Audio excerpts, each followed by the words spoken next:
Bom pessoal, esse já é o nosso terceiro vídeo falando de metodologias em projeto de fábrica. Hoje nós vamos conhecer a metodologia mais amplamente difundida e mais conhecida, tanto para projetos novos quanto projetos de ampliação.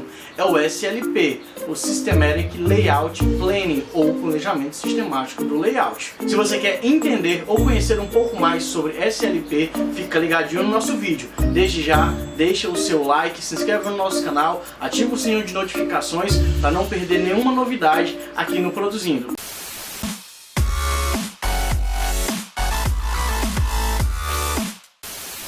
Para você que chegou de paraquedas aqui nesse vídeo, esse é o canal Produzindo. Seja muito bem-vindo. Aqui nós tratamos sobre engenharia de produção, tratamos sobre gestão de processo, gestão de operações e carreira. Hoje nós vamos conhecer o SLP, ou Planejamento Sistemático do Layout. Um cara chamado Richard Mutter, um estudioso ali do projeto de fábrica e de instalações, em 1978 criou um método inovador para a elaboração de projetos de instalações, sejam eles projetos de novas instalações ou projetos de ampliação ou melhoria. Baseado nas inter-relações entre os departamentos ou dos postos de trabalho, disponibilidade de espaço físico, o SLP foi criado com uma estrutura que serviu muito bem tanto o ambiente industrial quanto o ambiente de serviços. A utilização do SLP se deu em tão larga escala que em muitas disciplinas de projeto de fábrica e layout, ou até mesmo muitos livros, citam apenas o SLP como um método de projeto de fábrica. A grande sacada do Richard Mutter foi a seguinte: ele trouxe aspectos tanto da necessidade e das expectativas do mercado, combinou com procedimentos técnicos, ferramentas simples e intuitivas e a capacidade de confrontar com as limitações do mundo real onde está sendo feito um projeto ou de instalação ou de melhoria. O resultado foi em uma série de passos amplamente difundido, não só na literatura, mas no mercado de trabalho. O SLP ele é dividido em etapas e algumas dessas etapas utilizam ferramentas características próprias desse método. Nós temos três grandes conjuntos de procedimentos: a análise, a pesquisa e a seleção. São três grandes conjuntos de procedimentos que nós temos aqui no SLP. Antes de tudo, a grande sacada do SLP foi que a metodologia começa com a análise do que nós chamamos de PQRST.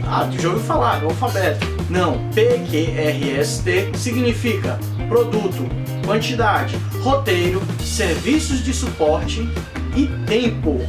Como assim, Luiz? Que itens são esses? São itens básicos que você precisa definir sobre o seu produto ou serviço que você está prestando. Essas informações caracterizadas pelo PQRST vão ser fundamentais para a tomada de decisão assertiva nas etapas seguintes. Vamos lá. O P significa o produto. O que é que eu vou estar fabricando? Vou estar fabricando essa garrafa. Então o produto é esse. O produto é essa garrafa que pode ser utilizada para armazenar chás, sucos, água. Ela tem essa abertura, utiliza esses materiais, enfim, né? Todas as características do produto em que eu desejo fabricar. Preciso ter muito claro, saber muito bem o produto ou o mix de produtos que eu desejo fazer. Por exemplo, eu desejo fazer essa garrafa em uma linha principal aqui em que ela tem 750 ml e outra linha que ela tem 500 ml e outra linha que ela tem 500 ml, cada uma variando com duas cores. Eu sei com muita exatidão e clareza os produtos que eu quero fazer.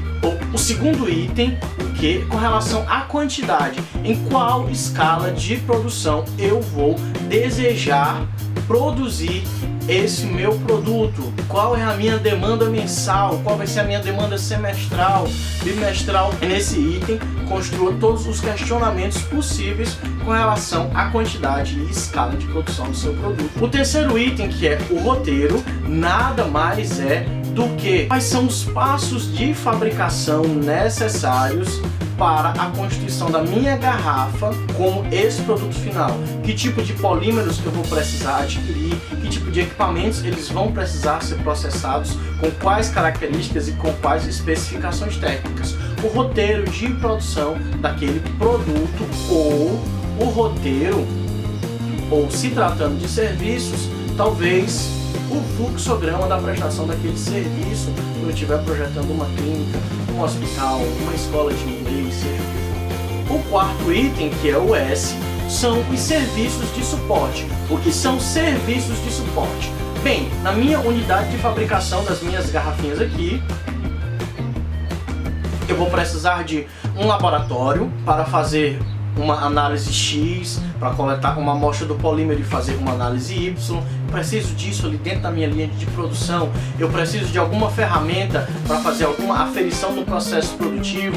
Eu vou ter um departamento de manutenção, ou seja, todos aqueles serviços que dão suporte diretamente ao processo produtivo e que vão precisar estar instalados fisicamente ali na unidade produtiva. Eu já trabalhei em uma fábrica que eu trabalhava com latinhas, né? Então eu tinha um laboratório para fazer tanto as análises físico-químicas, análise do produto, concentração de um aditivo, tinha próximo ali a linha de produção uma oficina mecânica que me dava suporte direto, eu tinha a sala do pessoal da mecânica, eu tinha um torno, eu tinha uma sala de solda. Recente eu estava visitando uma fábrica de sanitizantes e eles tinham uma pequena estação de tratamento de água. Isso também é um serviço de suporte, então tudo isso precisa ser mapeado, tudo aquilo que dá suporte direto e tem alocação física ali no meu projeto. Por exemplo, se as análises dos polímeros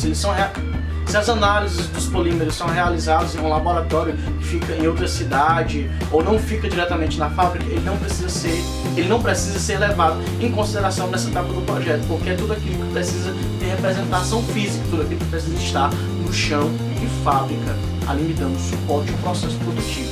Por fim, o último item do PQRST é o tempo. Qual o tempo de fabricação, de quanto em quanto tempo eu desejo estar produzindo esse item? Qual o meu tempo mínimo de fabricação?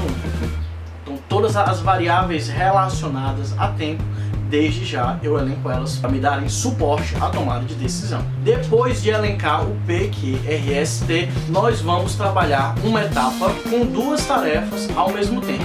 Nós vamos aproveitar o roteiro e já desenhar o fluxo dos materiais e informações, utilizando aí ferramentas de mapeamento de processo. Lembrando que no canal nós temos um vídeo muito bacana sobre essas ferramentas, e construir a matriz de relacionamento.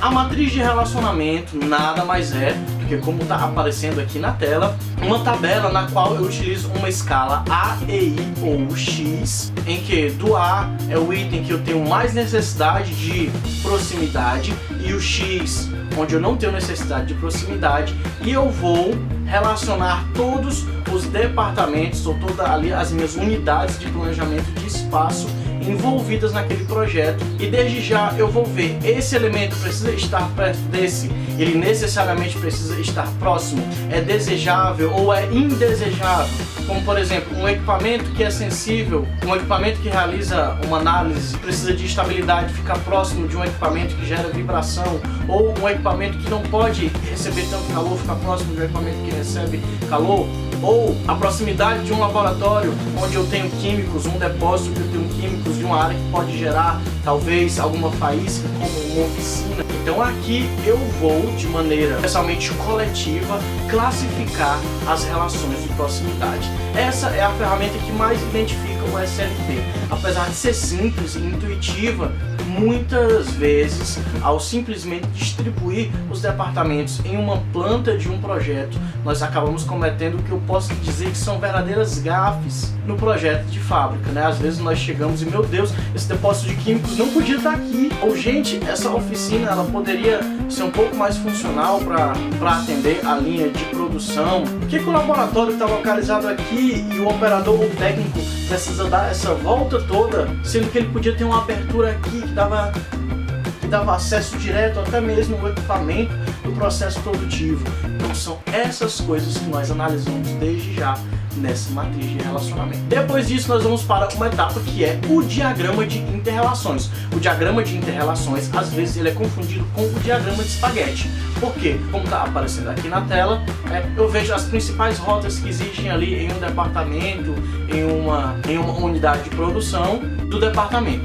E aí, o diagrama de espaguete, ele funciona bacana para o setor de serviços e etc, também para aplicações industriais. Mas no diagrama de interrelações, nós vamos fazer diferente. Conforme está aparecendo aqui na tela, vocês podem observar as linhas que existem entre um departamento, uma máquina, uma estação de trabalho e outra. Nós vamos construir o diagrama de interrelações com base no maior número de relações que existem entre aqueles departamentos ou entre aqueles postos de trabalho. Quanto mais relações existirem entre aqueles dois elementos, mais linhazinhas nós vamos estar colocando entre essas duas estações, entre essas duas unidades de planejamento de espaço. Vamos utilizar o termo técnico que é UTE, Unidade de Planejamento de Espaço. Depois de construir o diagrama de interrelações, nós vamos confrontar com a informação do espaço necessário para aquele meu projeto e verdadeiramente o espaço que eu tenho disponível. Aqui é onde eu vou para o chão ali, né? E vamos assim dizer, e aí saber, né, confrontar se realmente tem o espaço necessário para todos aqueles departamentos dispostos daquela forma. E aqui eu faço duas análises. Eu faço a análise de limitações práticas e a análise de mudanças e a análise de considerações de mudança. A análise de considerações práticas, ela vai levar em consideração limitações físicas da minha instalação. Como por exemplo, para um determinado ponto da instalação, eu projetei que eu tenho uma máquina X. Só que naquele ponto eu tenho exatamente uma coluna estrutural lá no galpão, ou seja, no prédio, seja onde for, e que eu não tenho como ter aquela máquina. Ou ainda utilizando aqui o exemplo da coluna, eu tenho uma passagem de um material que vai passar numa paleteira, que vai passar no carrinho, e eu também tenho exatamente naquele espaço uma coluna. Então desde já eu faço esse tipo de análise, ou confrontar o espaço físico real com aquilo que eu projetei. As considerações de mudança, elas vêm ao encontro das limitações práticas. Eu vou levar em consideração ali o que pode ser mudado, aquilo que pode ter uma determinada flexibilidade e aquilo que realmente precisa ser canônico, precisa ser daquele jeito mesmo para o processo poder acontecer de acordo com os requisitos estabelecidos. Depois dessas etapas, o SLP me pede que eu elabore um croquis, vamos dizer, um projeto preliminar do meu arranjo físico, mas que eu não faça só uma opção. Ele pede que eu gere no mínimo duas opções de layout, Ele pede, você pode fazer um plano X, um Y e um plano Z, principalmente utilizando aquela etapa da consideração de mudanças, Talvez eu tenha variáveis ali com relação à disponibilidade de espaço, até mesmo a qualidade da infraestrutura de um galpão ou de algum departamento em que ainda vai ser analisado, em que ele não está ok, eu posso ter aquele espaço ou não disponível. Então, ao final do SLP, eu nunca tenho só um projeto.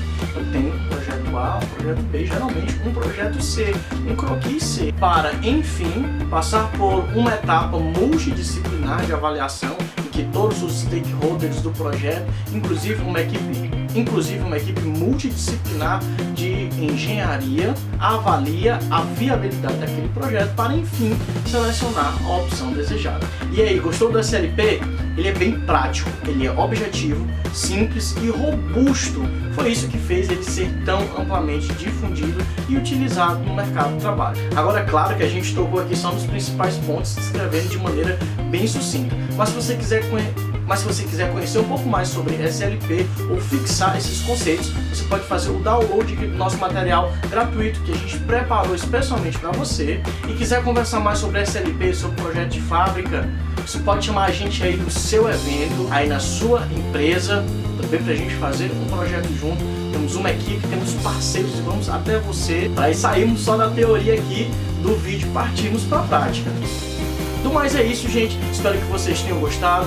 Não deixem de se inscrever, não deixem de curtir, de compartilhar esse conteúdo. Sejam sempre muito bem-vindos aqui ao canal Produzindo. Nos acompanhe aqui nas nossas redes sociais. A gente tem sempre conteúdo muito bacana e novidade por lá. Também não deixe de conferir os outros vídeos que a gente tem sobre o método FACTPlan e sobre o método PFL, dois outros métodos aí em projeto de fábrica. Do mais é isso, forte abraço a todos e só lembrando que a gente sempre se encontra aqui no Produzindo.